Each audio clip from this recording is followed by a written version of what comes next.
Welcome to the Tech Savvy Professor podcast, two faculty who love tech and love making it part of their work. I'm Marty Jensius, an associate professor at Kent State University.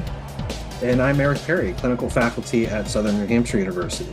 So first, let's check in on your week. What's going on with your world? So I'm preparing to travel. And I think I mentioned in the last show, too, I'd ordered a Samsung Chromebook. So I've been getting that kind of set up and ready for travel. And I'm liking it so far. I'm just kind of, I don't know, the Chrome OS is a little weird. It's a little funky with Microsoft stuff because everything needs to be web-based. So it's just getting used to all of that, but really just travel prep. What about you, Marty? Just catching up on stuff in course prep, really. I'm teaching a course I haven't taught before, so I'm learning everything a week ahead of the students. And in this case, I won't be there for a class. I'm going to have somebody come in and do some work, but the rest of the work I had to produce on video. And maybe sometime we can talk about how we produce those things, because I think we have different methods of doing that for class. So it's mainly been class preparation. It was a holiday weekend and ungodly hot. So even my wife and the dog wanted to stay inside. So that allowed me to sit here and work occasionally and nap a lot. This is the season of travel. This is conference, in your case, vacation, and there's domestic and international travel. So what's your travel tech arrangements that you've got set up? You're loving, you're adjusting to the Chromebook? Yeah, I think for me, I've come a long way in terms of wanting to keep the amount that I take with me small, but effective for what I need to do. So I really started looking at what are the things I'm actually going to use while I'm gone. And I think conference and travel setup's a little different because sometimes with conference travel, I need to take projector or some additional technology with me that I might not take while I travel. I think right now the things that I like the most about my travel setup, I have essentially what comes down to like a cord kit that I take with me just for travel. Mm-hmm. And I have an organizer that I use to organize those cords, memory cards, things that I take with me, adapters. And I walk through some of those. And I think because I'm a PC user primarily, a lot of those come down to, making sure I have USB, particularly USB-C adapters. I have adapters for HDMI. I have an additional monitor, a travel monitor that I take with me. It's 16-inch monitor that I have a little stand for that I bought on Amazon, I think on Prime Day for like $7 or $8 that I can plug into my Chromebook just for the additional space to work in, and really thinking about like what setup am I going to pop up in the hotel room that's going to make me effective. And what's interesting is that the keyboards have made a huge difference. It's something I've become really finicky about when I select a device that I'm going to use for travel, because a lot of the keyboards on the smaller devices can be really cumbersome when you have larger hands. So the key size is important. So that's something that I wanted to try out before I even looked at buying something. And then a travel mouse that had a good charge that connected with Bluetooth. It's just so much easier. You flip the switch on, there's no dongles, there's no nothing, it just connects. So these little things, just thinking about in your setup, what you need to bring. I think international travel, when you're talking about international travel, we talked about this in earlier shows, just making sure you have the adapters for those, which can include power converters. It's not always necessary for things like cell phones that are set up for that. But some of your other devices might not be. They might be US versions, and you really got to check out the manuals for those to determine what to take. I think the final thing is the sound part, because I watch a lot of video sometimes for work, and our students do video discussions. So I need to be able to listen to that. And my wife or who's ever traveling with me doesn't always want to hear the student posts that I'm working on. So I love the Shocks headset for that because it allows me to hear it and still hear noise around me. But I also have a couple of different pairs of noise reduction headphones that are really helpful. My Alienware set is really nice. A lot of configuration options, a lot of volume options. And the other one that I really like is my SteelSeries Arctis 7s, which are actually getting a little older now. They're on the 9s, I think, at the moment. But they're great for sound quality, and all have mic options. So that's kind of my kit when I leave. I make sure I have all those adapters, cords, that extra screen for extra landscape, which you can get for 100, $150, sometimes Yeah, even that less. was that when I want to say I discovered that. They've been around much longer, but just this year I got one, a big game changer. Huge. Because they slide right into whatever you're carrying right next to your computer, little extra weight, but the being able to have that screen landscape to be able to move documents over instead of opening and closing or shifting windows, just remarkable. It's awesome. And I was actually on a flight talking to the guy next to me who had one, and it was one that actually sat on his screen, on his laptop screen, and popped out from the left side. So Mhm. he's sitting by the window and I'm sitting by the aisle. It's just those two seats. And he's like, I'm going to watch a movie. Do you want to watch? I'll add my other screen and you can have, he was able Oh, to come do. on, he's showing off. Yeah, it was cool though. I appreciated it. Right. I was like, no, I don't really want to watch the movie, but I'd like to see it set up. So he showed it to me and whatever. I think there are more expensive options out there if you want something like that that's more custom. There's even dual setups where it'll Mhm. extend monitors out of either side. I was fine with just the extra setup and a stand was a Yeah. third of the cost. Yeah. Well, I've been traveling for a long time, got kicked into it back in 2002 doing international travel. And you learn a lot when you do international travel. So I've been thinking about travel tech, particularly on the international standpoint for a long time. At that time, cell phones were really limited in availability. You were tied into a US market essentially. The cheapest thing to do was to use international calling cards or maybe get on Skype at the time, if you could, or some type of way to communicate back home. But then you had to depend that the people on the other end knew that. Laptops were pretty clumsy and expensive, so I used international internet cafes, which was kind of fun. Walk in the evening, and there's a bunch of teenage boys sitting around playing interterminal games and not understanding my language, me not understanding them. But after that, after a while, after a couple of nights of that, I'd walk in and it was like Norm and Cheers. They'd all go, "Hey," and having to navigate Turkish keyboards and things like that. I would bring an MP3 player with me and started listening to podcasts back then because movies on international flights was one screen for the whole section and you had to watch some unbearably boring movies if you're going to watch something else. So I just started listening to podcasts at that point. There's always been a problem at that time getting work done on the plane. We were working on a Compaq grant. Remember that company, Compaq? Oh, I do.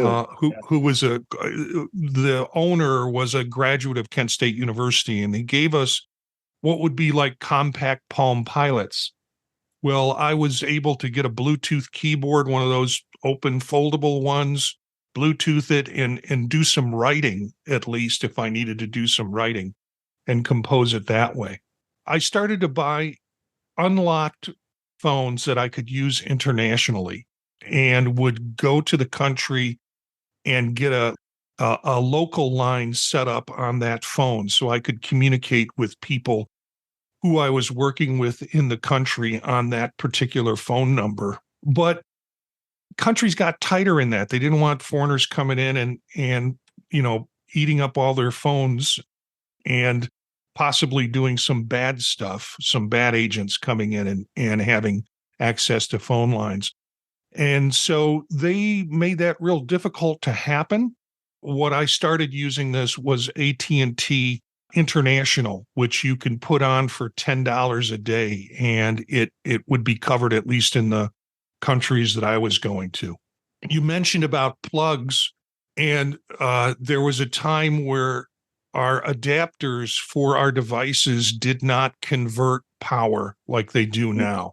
And so you would have to use a step down or step up transformer for, and those were heavy items. And I brought one time and it started to melt when I was working on something. So now I started bringing two, and they were heavy and they were expensive, but now most of your devices are 120, 240, and you can check, as you said, check on the manuals to make sure that'll work. Then all you need is the adapter plugs. And I would buy, you can go on Amazon and buy 6 to 10 for one particular country. And then, whoever you're with or whatever you're plugging in should work with that process. I got a lot of work done on business trips. After all day meetings, I'd get to my room. As an East Coaster, I would also wake up at a terrible time in the morning. And so it was important for me to get work done, and I wasn't going to be sleeping anymore. So this is what I currently bring, and I've listed it out. I have a MacBook Air M2. It travels light. I have a MacBook Pro M2, and I thought I needed that to do a lot of work on websites and audio editing and video editing and other things I might do. But frankly, the MacBook Air M2 works just as great. The limit with it is it has only two USB-C ports going into it. To carry it, I used to carry plastic shell. It used to be in plastic shell cases, but I've started using Native Union Stow Slim for the MacBook. It's a padded and magnetic closure, and it's very thin. In some hotel rooms you get to the work table, and it's got glass on it. So much for your optical mouse. Right. Well, this is a nice thin cloth pad that can substitute as a mouse pad for you if you get stuck in those hotels with the glass tabletops or where the optical mouses don't work. I bring an external Apple Magic keyboard. Although I have a laptop and it has a keyboard, it seems like I'm sticking my hands over a ledge to work on it and type, and I'd much rather have that separate keyboard. Also an external Apple Magic Mouse. Both of those hold charges really well for at least the time that I'm going to be using it. I am taking a trip soon, and I've got them in the background charging up for that trip, so I know they'll be charged. Dongles, USB-C to USB-A for those times you need to plug in something that is USB-A still, and also a dongle that is USB-C to HDMI for generally conference projectors and things. I have an Anker 322 5-in-1 USB-C hub, and I will bring that along. Very light device, very small device. But most of my peripherals are Bluetooth, so I don't need to plug them into anything. But I bring it along just for giggles. I bring one flash drive formatted to F32 in case I need to swap large files with somebody where I'm at or what I'm working. I can do that through the internet, but sometimes it's just easier to plug it in, take the file off, give it to them, and let it go. If I'm presenting, I bring a rechargeable wireless presenter remote. A Dino Strike you can find on Amazon, and those work fairly well, so I can walk around when I'm doing my presenting and not be locked to one location. I have a 200-watt USB-C foldable wall charger in OTAO, and it's got 4 ports on it. So it's an all-in-one for what I need in terms of charging overnight. Lately, the thing that I love most, and I mentioned this, is the 4K portable monitor. I have a KYY 15.6-inch monitor, and it's got both USB-C and like a mini HDI connector to it. 3840 by 2160 UHD. And I love it. It comes in its own case, sort of if you think of an iPad case where it folds back and it becomes its own stand. It comes in its own case that way. So yeah, I absolutely love that and set it up. And in the setup, you can decide what side you want it on. So it's a drop and drag from one side to the other. Phones, I take my iPhone Pro Max 14, my Apple Watch Ultra, and for headphones, I got some Bose wireless noise cancellation headphones, really good for airlines. The difficulty for me is the size. It's an extra large, chunky piece that I need to take. So I've got to decide when I'm going to use those or to what degree I need true noise cancellation. And instead, I've sometimes and often, if it's a short flight, if it's 2 hours or an hour, I will use my iPod Pros 2 with noise cancellation, and that guts enough of the exterior noise that I can listen to whatever I'm listening to. I have really bad tinnitus, so high quality people say, why do you get the Bose when you could get these more high quality noise cancellation headphones? Like, doesn't matter to me. I've got a tin ear, so I'll switch between those two. If I'm doing an international flight for the comfort, I'll do the extra packing and put the Bose wireless noise cancellation in there. All of this fits into a Timbuktu messenger bag. So I managed to get all that I said above into the bag and carry that.